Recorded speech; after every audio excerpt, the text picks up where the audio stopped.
ಪವಿತ್ರಾತ್ಮನ ಸಹಾಯದಿಂದ ನಾವು ದೇವರಿಗಾಗಿ ಜೀವಿಸಲು ಸಾಧ್ಯ. ಇಲ್ಲವಾದಲ್ಲಿ ನಾವು ಶರೀರ ಭಾವದವರಾಗಿರ್ತೇವೆ.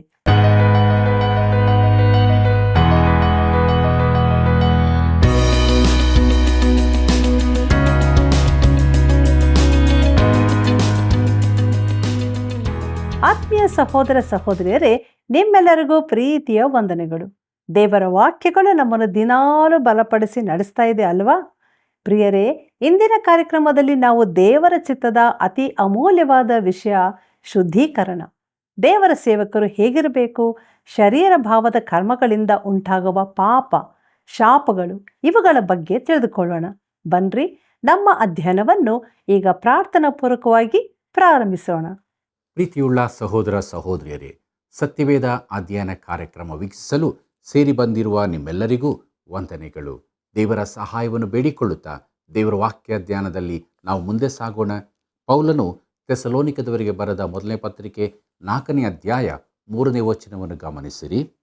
ದೇವರ ಚಿತ್ತವೇನೆಂದರೆ ನೀವು ಶುದ್ಧರಾಗಿ ಇರಬೇಕೆಂಬುದೇ, ಆದದರಿಂದ ಆದರಕ್ಕೆ ದೂರವಾಗಿರಬೇಕು ಎಂಬುದಾಗಿ. ಕರ್ತನಲ್ಲಿ ಪ್ರಿಯರೇ, ಶುದ್ಧವಾಗಿರುವುದು ಎಂಬುದು ಅದ್ಭುತವಾದ ಪದವಾಗಿದೆ. ಆದರೆ ಅದನ್ನು ತಪ್ಪಾಗಿ ತಿಳಿಯಲಾಗಿದೆ. ಸತ್ಯವೇದವನ್ನು ಓದುವುದಾದರೆ ಈ ಶುದ್ಧೀಕರಣ ಎಂಬ ಪದಕ್ಕೆ ಅನೇಕ ಅರ್ಥಗಳಿರುವುದನ್ನು ಕಾಣುತ್ತೇವೆ. ಇಲ್ಲಿ ಕ್ರಿಸ್ತನ ಸಂಬಂಧದಲ್ಲಿ ಉಪಯೋಗಿಸಲ್ಪಡುವಾಗ ಆತನು ನಮಗೆ ಶುದ್ಧೀಕರಣವಾದನು ಎಂದರ್ಥ ಕೊಡುತ್ತದೆ. ಅದನ್ನು ಇನ್ನೇನೋ ಸುಧಾರಿಸಲು ಸಾಧ್ಯವಿಲ್ಲ. ಆದ್ದರಿಂದ ಅದು ಪಾಪರಹಿತ ಸ್ಥಿತಿಯನ್ನು ಸೂಚಿಸುತ್ತದೆ. ಪ್ರಿಯರೇ, ನಾವು ದೇವರಿಗಾಗಿ ಪ್ರತ್ಯೇಕಿಸಲ್ಪಟ್ಟವರು ಎಂದು ತಿಳಿಸುತ್ತದೆ. ಸೀಮೋನ್ ಪೇತ್ರನು ಹೀಗೆ ತಿಳಿಸುತ್ತಾನೆ: ಮನುಷ್ಯರು ಪವಿತ್ರಾತ್ಮ ಪ್ರೇರಿತರಾಗಿ ದೇವರಿಂದ ಹೊಂದಿದ್ದನ್ನೇ ಮಾತಾಡಿದರು ಎಂಬುದಾಗಿ. ಪೇತ್ರನು ಬರೆದ 2ನೇ ಪತ್ರಿಕೆ 1ನೇ ಅಧ್ಯಾಯ 21ನೇ ವಚನದಲ್ಲಿ ಇದನ್ನು ನಾವು ನೋಡುತ್ತೇವೆ. ಪ್ರಿಯರೇ, ಈ ಮನುಷ್ಯರಿಗೆ ಜೀವನದ ಹಿನ್ನೆಲೆ ಇದ್ದರೂ ಅದು ಪವಿತ್ರತೆಯನ್ನು ಸೂಚಿಸುವುದಿಲ್ಲ. ಮೋಶೆಯು ಒಬ್ಬ ಕೊಲೆಗಾರನಾಗಿದ್ದನು. ಅನೇಕ ಅದ್ಭುತವಾದ ಕೀರ್ತನೆಗಳನ್ನು ಬರೆದ ದಾವೀದನೂ ಕೂಡ ಕೊಲೆ ಮಾಡಿದವನು. ಆದರೆ ಅವರು ದೇವರಿಗಾಗಿ ಪ್ರತ್ಯೇಕಿಸಲ್ಪಟ್ಟವರಾದ್ದರಿಂದ ಅವರು ಶುದ್ಧರೂ ಪವಿತ್ರರೂ ಆಗಿದ್ದರು. ಕರ್ತನಲ್ಲಿ ಪ್ರಿಯರೇ, ವಿಶ್ವಾಸಿಯ ಶುದ್ಧೀಕರಣವು ದೇವರಾತ್ಮನ ಕಾರ್ಯವಾಗಿದೆ. ಅದು ಅತಿ ಮುಖ್ಯವಾದ ವಿಚಾರವಾದದ್ದರಿಂದ ಇದರ 3 ವಿಚಾರಗಳ ಕುರಿತು ನಾವು ಧ್ಯಾನ ಮಾಡುವುದು ಅಗತ್ಯ.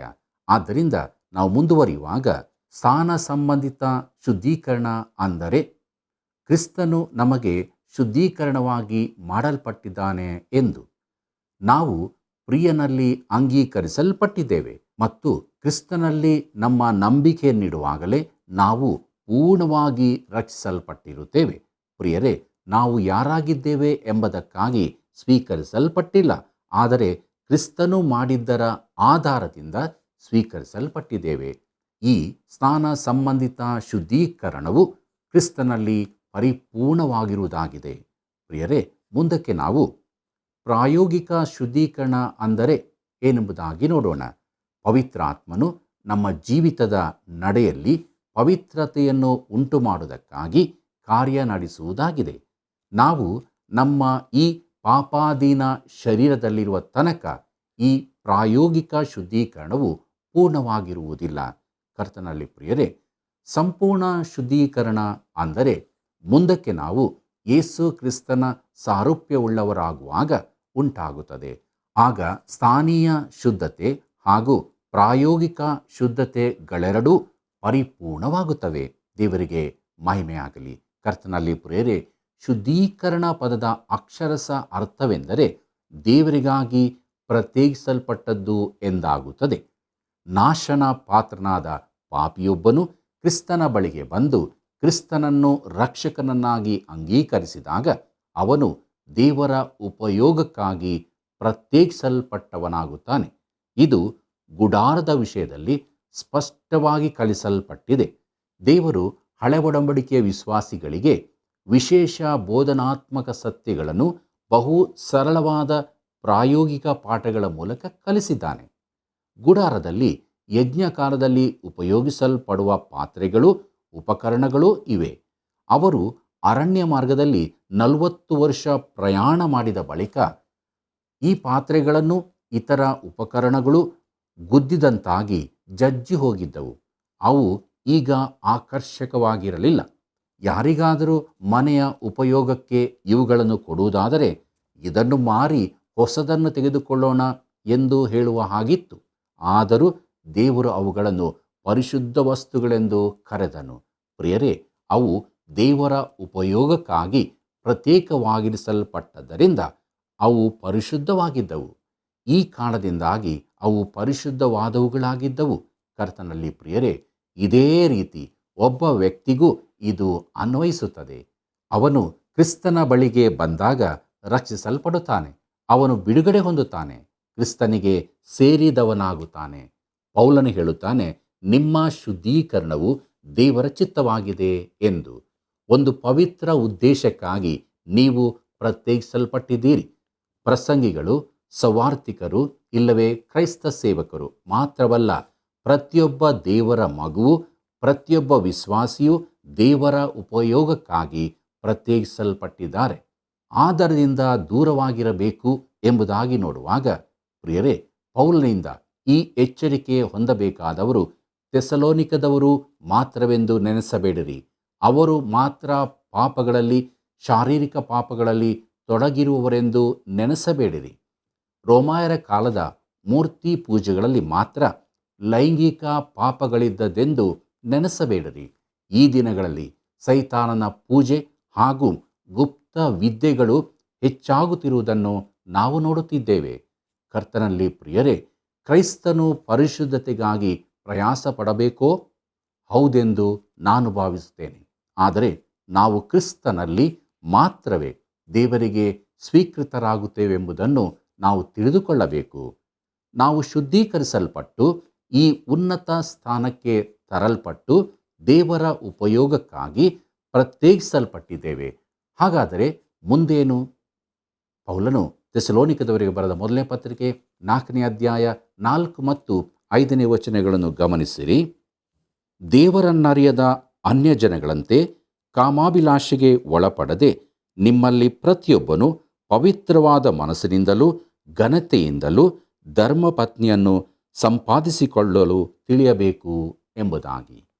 ಕರ್ತನಲ್ಲಿ ಪ್ರಿಯರೇ, ಥೆಸಲೋನಿಕದವರ ಸುತ್ತಲೂ ಧಾರ್ಮಿಕತೆಯನ್ನು, ಲೈಂಗಿಕತೆಯನ್ನು ಜೊತೆ ಮಾಡಿದ ವಿಗ್ರಹಾರಾಧಕರು ತುಂಬಿದ್ದರು. ಗ್ರೀಕರ ಧರ್ಮದಲ್ಲಿ ಲೈಂಗಿಕತೆ ಬೆರೆತಿತ್ತು. ಕೊರಿಂಥದಲ್ಲಿ ಇಂತಹ ಪರಿಸ್ಥಿತಿ ಇತ್ತು ಮತ್ತು ಈ ಪರಿಸ್ಥಿತಿಯು ಥೆಸಲೋನಿಕದಲ್ಲಿಯೇ ಇತ್ತು. ಕರ್ತನಲ್ಲಿ ಪ್ರಿಯರೇ, ನಾವು ಸುವಾರ್ತೆಗೆ ಯೋಗ್ಯರಾಗಿ ಜೀವಿಸಬೇಕೆಂದು ಪೌಲನು ಹೇಳುತ್ತಾನೆ. ಈಗಿನ ಕೆಲವು ವಿಶ್ವಾಸಿಗಳಲ್ಲಿ ಕಾಣುವ ಕ್ರಮವಿಲ್ಲದ ಜೀವಿತವು ಸುವಾರ್ತೆಗೆ ಅಪಮಾನ ತರುವಂಥದ್ದಾಗಿದೆ. ಇಂಥವರು ದೇವರಿಗಾಗಿ ಜೀವಿಸುತ್ತಿಲ್ಲ, ದೇವರ ಸೇವೆ ಮಾಡುತ್ತಲೂ ಇಲ್ಲ. ಪ್ರಿಯಮಿತ್ರನೇ, ನೀನು ಪಾಪದಲ್ಲಿದ್ದುಕೊಂಡು ದೇವರ ಸೇವೆ ಮಾಡಲು ಸಾಧ್ಯವಿಲ್ಲ. ಇಂತಹ ಸೇವೆಯನ್ನು ದೇವರು ಎಂದಿಗೂ ಸ್ವೀಕರಿಸಲಾರನು.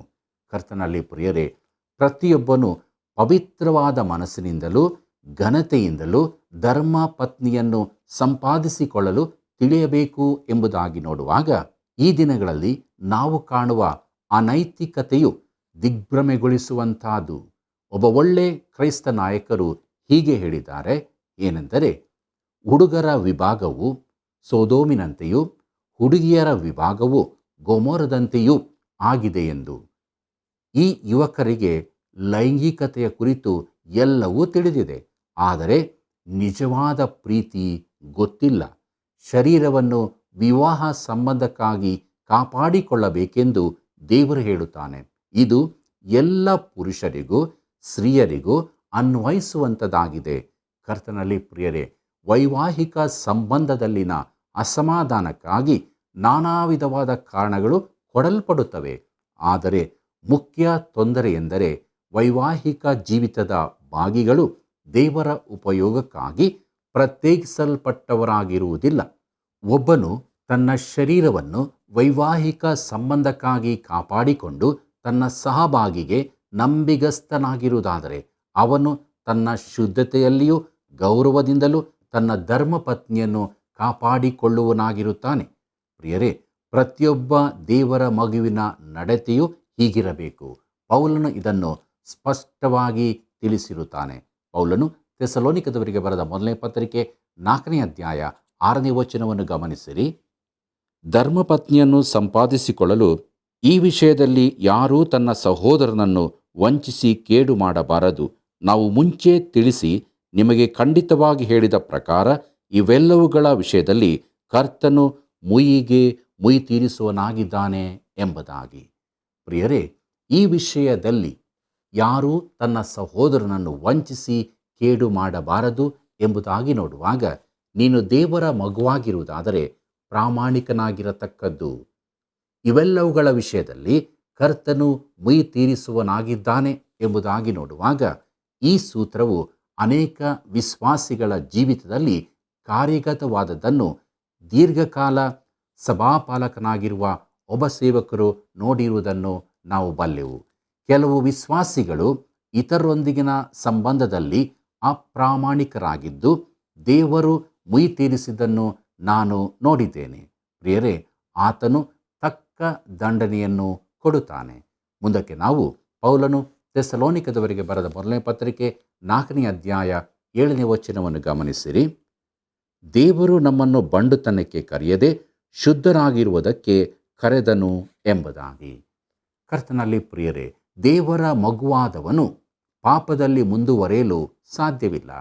ತಪ್ಪಿಹೋದ ಮಗನಿಗೆ ಸ್ವಲ್ಪ ಕಾಲ ಹಂದಿಗೂಡು ಸಿಕ್ಕಬಹುದು, ಆದರೆ ಅಲ್ಲಿಯೇ ವಾಸ ಮಾಡಲು ಆಗುವುದಿಲ್ಲ. ಮುಂದಕ್ಕೆ ನೋಡೋಣ. ಪೌಲನು ಥೆಸಲೋನಿಕದವರಿಗೆ ಬರೆದ ಮೊದಲನೇ ಪತ್ರಿಕೆ 4ನೇ ಅಧ್ಯಾಯ 8ನೇ ವಚನವನ್ನು. ಹೀಗಿರಲು ಈ ಮಾತನ್ನು ತಾತ್ಸಾರ ಮಾಡುವವನು ಮನುಷ್ಯರನ್ನು ತಿರಸ್ಕರಿಸುವುದು ಮಾತ್ರವಲ್ಲದೆ ಪವಿತ್ರಾತ್ಮ ವರವನ್ನು ನಿಮಗೆ ದಯಪಾಲಿಸಿರುವ ದೇವರನ್ನು ತಿರಸ್ಕರಿಸುತ್ತಾನೆ ಎಂಬುದಾಗಿ. ಕರ್ತನಲ್ಲಿ ಪ್ರಿಯರೇ, ಒಬ್ಬ ದೇವರ ಮಗುವಿನಲ್ಲಿ ಪವಿತ್ರಾತ್ಮನು ವಾಸ ಮಾಡುತ್ತಾನೆ. ಪವಿತ್ರಾತ್ಮನು ಪರಿಶುದ್ಧನಾಗಿರುವುದರಿಂದ ಆ ವ್ಯಕ್ತಿಯು ಪಾಪದಲ್ಲೇ ಮುಂದುವರಿಯಲಾರನು. ತನ್ನ ಜೀವಿತದಲ್ಲಿ ಪರಿಶುದ್ಧತೆ ಬೇಕೆಂದು ಆ ವ್ಯಕ್ತಿಯೇ ಆಶಿಸುವ ಸಮಯ ಬರುತ್ತದೆ. ಪವಿತ್ರಾತ್ಮನಿಂದ ಮಾತ್ರವೇ ನಾವು ದೇವರಿಗಾಗಿ ಜೀವಿಸಲು ಸಾಧ್ಯ. ಗಲಾತ್ಯ ಪತ್ರಿಕೆಯಲ್ಲಿ ಪೌಲನು ಬರೆದಿರುವಂತೆ, ದೇವರ ಮಗುವು ಶಾರೀರಿಕ ಪಾಪಗಳಲ್ಲಿ ತೊಡಗಿರಬಾರದು. ಅದರ ಬದಲಿಗೆ ಅವನಲ್ಲಿ ದೇವರ ಆತ್ಮನ ಫಲಗಳು ಕಂಡುಬರಬೇಕು. ರೋಮಾಪುರದವರಿಗೆ ಬರೆದ ಪತ್ರಿಕೆಯಲ್ಲಿ ಪೌಲನು ಇದನ್ನು ಸ್ಪಷ್ಟಪಡಿಸುತ್ತಾನೆ. ಧರ್ಮಶಾಸ್ತ್ರವು ಯಾವ ಕೆಲಸವನ್ನು ಮಾಡಲಾರದೆ ಇತ್ತೋ? ಯಾಕೆ? ಧರ್ಮಶಾಸ್ತ್ರವು ತಪ್ಪಾದದ್ದಾಗಿತ್ತೋ? ಇಲ್ಲ, ಧರ್ಮಶಾಸ್ತ್ರವು ತಪ್ಪಾದದ್ದಲ್ಲ. ದಶಾಜ್ಞೆಗಳು ಕೆಟ್ಟವುಗಳಲ್ಲ. ಸಮಸ್ಯೆ ಮಾನವನಲ್ಲಿಯೇ ಇದೆ. ಅವನು ದಶಾಜ್ಞೆಗಳ ಮಟ್ಟಕ್ಕೆ ಏರಲಾರದವನಾಗಿದ್ದನು. ಹೊಸ ಒಡಂಬಡಿಕೆ ಆಜ್ಞೆಗಳ ಪ್ರಕಾರವೂ ಜೀವಿಸಲಾರದವನಾಗಿದ್ದನು.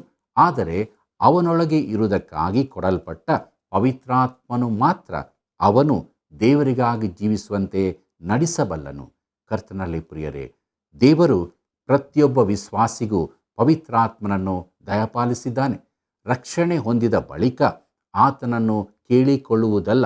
ಒಬ್ಬ ಪಾಪಿ ಕ್ರಿಸ್ತನಲ್ಲಿ ನಂಬಿಕೆ ಇಟ್ಟ ಕ್ಷಣದಲ್ಲೇ ಅವನಲ್ಲಿ ಪವಿತ್ರಾತ್ಮನು ಬಂದು ವಾಸ ಮಾಡುತ್ತಾನೆ. ಅಪೊಸ್ತಲ ಕೃತ್ಯಗಳು 19ನೇ ಅಧ್ಯಾಯದಲ್ಲಿ ನಾವು ನೋಡುವಂತೆ, ಪೌಲನು ಎಫೆಸಕ್ಕೆ ಬಂದಾಗ ಕ್ರೈಸ್ತರೆಂದು ಹೇಳಿಕೊಳ್ಳುವವರಲ್ಲಿ ದೇವರಾತ್ಮನು ವಾಸವಾಗಿಲ್ಲವೆಂದು ತಿಳಿದುಕೊಂಡನು. ಅವರು ರಕ್ಷಣೆ ಹೊಂದಿದಾಗ ದೇವರಾತ್ಮನನ್ನು ಹೊಂದಿದರೋ ಎಂದು ಕೇಳಿದನು. ಆದರೆ ಅವರು ಈ ವಿಚಾರಕ್ಕಾಗಿ ಕೇಳಿಯೇ ಇಲ್ಲವೆಂದು ಹೇಳಿದರು. ಅವರು ಸ್ನಾನಿಕನಾದ ಯೋಹಾನನ ದೀಕ್ಷಾಸ್ಥಾನದ ಕುರಿತಾಗಿ ಮಾತ್ರ ಕೇಳಿದ್ದರು.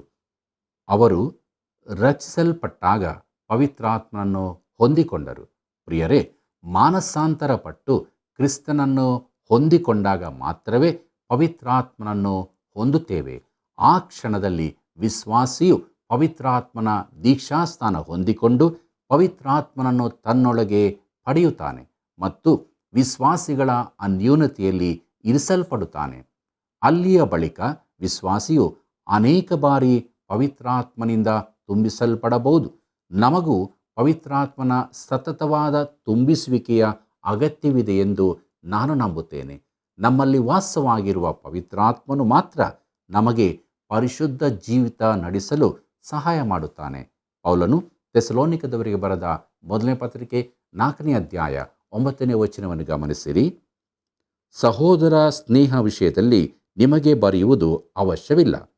ಒಬ್ಬರನ್ನೊಬ್ಬರು ಪ್ರೀತಿಸಬೇಕೆಂಬ ಉಪದೇಶವನ್ನು ನೀವೇ ದೇವರಿಂದ ಹೊಂದಿದವರಾಗಿದ್ದು ಸಮಸ್ತ ಮಕೆದೋನ್ಯದಲ್ಲಿರುವ ಸಹೋದರರನ್ನೆಲ್ಲ ಪ್ರೀತಿಸುವರಾಗಿಯೇ ಇದ್ದೀರಿ ಎಂಬುದಾಗಿ. ಕರ್ತನಲ್ಲಿ ಪ್ರಿಯರೇ, ಪ್ರೀತಿಯ ವಿಚಾರದಲ್ಲಿ ಪೌಲನು ಹೇಳುವ ಮಾತು ಆಶ್ಚರ್ಯಕರವಾಗಿದೆ. ಒಬ್ಬ ವಿಶ್ವಾಸಿಗೆ ಇತರ ವಿಶ್ವಾಸಿಗಳ ಮೇಲೆ ಪ್ರೀತಿ ಇರಬೇಕು. ದೇವರು ಕಲಿಸಿದ ಈ ಪ್ರೀತಿ ದೈವಿಕವಾದದ್ದಾಗಿದೆ. ಪವಿತ್ರಾತ್ಮನ ಫಲವೆಂದರೆ ಪ್ರೀತಿ. ಅದು ಕೇವಲ ತತ್ವದಲ್ಲಿ ಮಾತ್ರ ಇರುವ ಪ್ರೀತಿಯಲ್ಲ. ಪ್ರೀತಿ ಎಂಬುದು ವಸ್ತು ರೂಪವಿಲ್ಲದೆ ಇರಲು ಸಾಧ್ಯವಿಲ್ಲ. ಅದು ಕಣ್ಣಿಗೆ ಕಾಣುವಂತಿರಬೇಕು. ಇಂಥ ಪ್ರೀತಿಯನ್ನು ವಿಶ್ವಾಸಿಗಳ ಹೃದಯದಲ್ಲಿ ಪವಿತ್ರಾತ್ಮನು ಮಾತ್ರವೇ ಉಂಟು ಮಾಡಬಲ್ಲನು. ಪ್ರಿಯರೇ, ಪೌಲನು ಪವಿತ್ರಾತ್ಮನ ಕುರಿತು ಮಾತನಾಡಿದ ಬಳಿಕ ಮಾಡಿದ ಮೊದಲ ಪ್ರಸ್ತಾಪವೇ ಪ್ರೀತಿಯದಾಗಿತ್ತು. ಅವನು ಹೀಗೆ ಬರೆಯುತ್ತಾನೆ: ಸಹೋದರ ಸ್ನೇಹದ ವಿಷಯದಲ್ಲಿ ನಿಮಗೆ ಬರೆಯುವುದು ಅವಶ್ಯವಿಲ್ಲ. ಒಬ್ಬರನ್ನೊಬ್ಬರು ಪ್ರೀತಿಸಬೇಕೆಂಬ ಉಪದೇಶವನ್ನು ನೀವೇ ದೇವರಿಂದ ಹೊಂದಿದವರಾಗಿದ್ದು ಈ ಪ್ರೀತಿಯು ಒಬ್ಬ ದೇವರ ಮಗುವಿನ ಗುರುತಾಗಿರುತ್ತದೆ. ಮುಂದಕ್ಕೆ ನೋಡೋಣ. ಪೌಲನು ಥೆಸಲೋನಿಕದವರಿಗೆ ಬರೆದ ಮೊದಲನೇ ಪತ್ರಿಕೆ 4ನೇ ಅಧ್ಯಾಯ 10ನೇ ವಚನವನ್ನು, ಆದರೂ ಸಹೋದರರೇ, ನೀವು ಪ್ರೀತಿಯಲ್ಲಿ ಇನ್ನೂ ಹೆಚ್ಚುತ್ತಾ ಬರಬೇಕೆಂದು ನಿಮ್ಮನ್ನು ಪ್ರಬೋಧಿಸುತ್ತೇವೆ ಎಂಬುದಾಗಿ.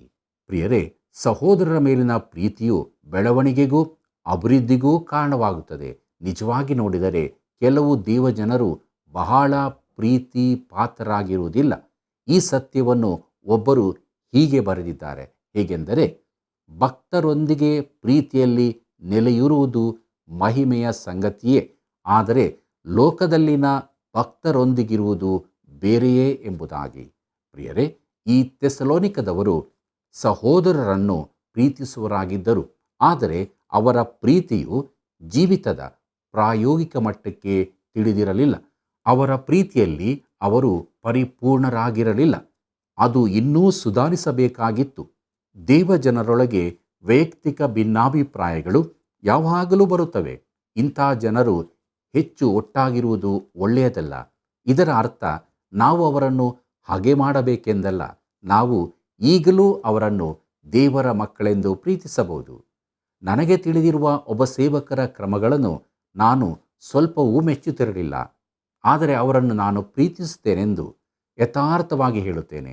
ಅವರಂತೆ ಯಾರೂ ಕೂಡ ಯೇಸು ಕ್ರಿಸ್ತನ ಕುರಿತಾದ ವಿವರಣೆಯನ್ನು ಹೇಳಲಿಕ್ಕಿಲ್ಲ. ಹೀಗಾಗಿ ನಾನು ಅವರನ್ನು ಪ್ರೀತಿಸುತ್ತೇನೆ. ನಿಜವಾದ ಪರೀಕ್ಷೆಯು ನಮ್ಮ ಸಹೋದರರ ಕಡೆಗಿನ ಪ್ರೀತಿಯಾಗಿದೆ.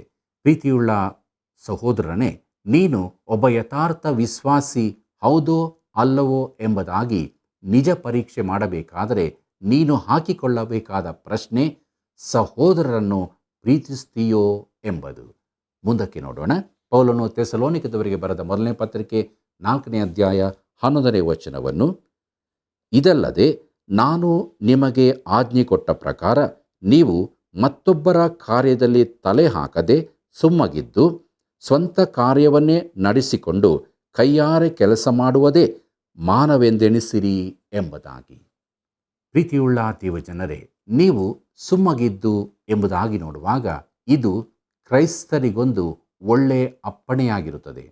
ಮಾತನಾಡುವುದನ್ನು ಕಲಿಸುವ ತರಬೇತಿ ಎಲ್ಲ ಕಡೆ ಇರುತ್ತದೆ. ಪ್ರತಿ ಸೆಮಿನರಿಯಲ್ಲಿಯೂ ಬಹಿರಂಗವಾಗಿ ಮಾತನಾಡಲು ಕಲಿಸುತ್ತಾರೆ. ಆದರೆ ಅವರು ತಮ್ಮ ವಿದ್ಯಾರ್ಥಿಗಳಿಗೆ ಸುಮ್ಮಗಿರುವುದು ಹೇಗೆಂಬುದನ್ನು ಕಲಿಸಿದರೆ ಒಳ್ಳೆಯದು. ಅನೇಕ ಭಕ್ತರಿಗೆ ಇಂಥ ತರಬೇತಿಯ ಅಗತ್ಯವಿದೆ. ಒಬ್ಬ ಮಹಿಳೆ ಅನ್ಯ ಭಾಷೆಗಳಲ್ಲಿ ಮಾತನಾಡುವ ಒಂದು ಕೂಟಕ್ಕೆ ಹೋದಳು. ಆಕೆಗೆ ಅನ್ಯ ಭಾಷೆಯಲ್ಲಿ ಮಾತಾಡಲು ಆಸಕ್ತಿ ಇದೆ ಎಂದು ಆ ಗುಂಪಿನ ಮುಖಂಡನು ಭಾವಿಸಿದನು. ಅವನು ಕೇಳಿದನು, ಅಮ್ಮ, ನೀವು ಅನ್ಯ ಭಾಷೆಯಲ್ಲಿ ಮಾತಾಡಲು ಇಚ್ಛಿಸುತ್ತೀರಾ ಎಂದು. ಆಕೆ ಹೇಳಿದಳು, ಇಲ್ಲ, ನನಗಿರುವ ಭಾಷೆಯನ್ನೇ ಕಡಿಮೆಗೊಳಿಸಬೇಕೆಂದಿದೆ ಎಂದು. ನಾವು ಸುಮ್ಮಗಿರುವುದನ್ನು ಕಲಿಯಬೇಕಾಗಿದೆ ಪ್ರಿಯರೇ. ಅದು ಒಂದು ಅಪ್ಪಣೆಯಾಗಿದೆ. ಸ್ವಂತ ಕಾರ್ಯವನ್ನೇ ನಡೆಸಿಕೊಂಡು ಎಂಬುದಾಗಿ ನೋಡುವಾಗ ಇದು ಇನ್ನೊಂದು ಅಪ್ಪಣೆಯಾಗಿದೆ. ಇದರ ಅರ್ಥ ನಾವು ನಮ್ಮ ಕೆಲಸಗಳನ್ನೇ ನೋಡಿಕೊಂಡಿರಬೇಕು ಎಂದು. ಪೌಲನು ಥೆಸಲೋನಿಕದವರಿಗೆ ಬರೆದ ಮೊದಲನೇ ಪತ್ರಿಕೆ 4ನೇ ಅಧ್ಯಾಯ 12ನೇ ವಚನವನ್ನು ಗಮನಿಸಿರಿ. ಹೀಗಿದ್ದರೆ ನೀವು ಹೊರಗಿನವರ ಎದುರಿನಲ್ಲಿ ಸಜ್ಜನರಾಗಿ ನಡೆದುಕೊಳ್ಳುವಿರಿ ಮತ್ತು ನಿಮಗೆ ಯಾವುದಕ್ಕೂ ಕೊರತೆ ಇರುವುದಿಲ್ಲ ಎಂಬುದಾಗಿ. ಕರ್ತನಲ್ಲಿ ಪ್ರಿಯರೇ, ಯಥಾರ್ಥರಾಗಿ ನಡೆದುಕೊಳ್ಳಿರಿ ಎಂಬುದಾಗಿ ನೋಡುವಾಗ ದೇವಭಕ್ತರು ಗಮನಿಸಬೇಕಾದ ಸಂಗತಿ ಇದಾಗಿದೆ. ಇದರಿಂದ ಇತರರ ಗೌರವವನ್ನು ಅಭಿಮಾನವನ್ನು ಗಳಿಸಬಹುದು.